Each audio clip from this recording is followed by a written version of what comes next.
early stages of hard work and focus are going to feel like agitation, stress, and confusion because that's the norepinephrine and adrenaline system kicking in.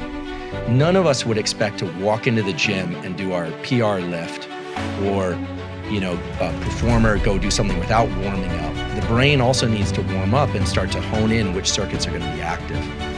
And it's unreasonable for us to think, oh, I've got an hour, I'm going to plop down and write beautifully for an hour, my best work. We need to accept that there's a period of agitation and stress that accompanies the dropping into these highly concentrated states. Now, in terms of the reward that accompanies the feeling that we're funneling into that groove of being productive in one regime, like for you writing this book, the dopamine system is really important to understand. So we've talked about norepinephrine kind of gets you going. Acetylcholine is the spotlight of attention. The dopamine system is Mother Nature's hardwired ancient system in all animals, including humans, to put us on the right path. A lot of people talk about dopamine as this thing that you get when you publish the book, or when you get the book deal, or when something wonderful happens, like your child's born, and that's true.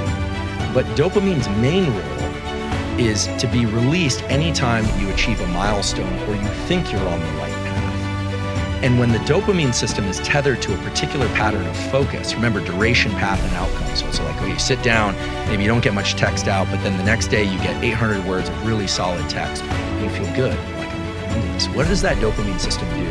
The dopamine system takes the norepinephrine, which is normally rate limiting, like at some point, there's so much norepinephrine that you quit. Dopamine can push that adrenaline back down, and give you more room, more space to do duration, path, and outcome work, highly focused work. And I'm making duration, path, outcome synonymous with highly focused work. Why would this happen? So let's think about an animal. Let's think about a deer that wakes up and is thirsty. And it's wandering out looking for water. That animal needs water. It doesn't know that it needs water. It experiences agitation. The same way that a baby feels agitation when it wants food, but it doesn't know it needs food.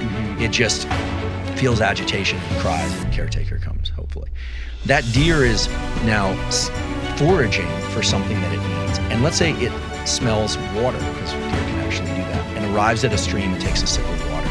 There's dopamine release then that puts it on a path to maybe a larger lake or something of that sort, or to be able to go achieve food. So when we are on the right path and we hit a milestone, dopamine is released, and it tends to tighten our focus more for that activity. This is why drugs of abuse and why alcoholism and some process addictions, which are behavioral addictions, are so dangerous, because a lot of those drugs of abuse are dopamine. So it becomes this cyclical loop where there's no other behavior that can evoke the same level of release. Right. In fact, I sort of define addiction as a progressive narrowing of the things that bring you pleasure. And I say that because it really is the way that the dopamine system works. Normally, the dopamine system is designed to be generic. It's designed to get me to do lots of things, social interactions, work, exercise, all those things.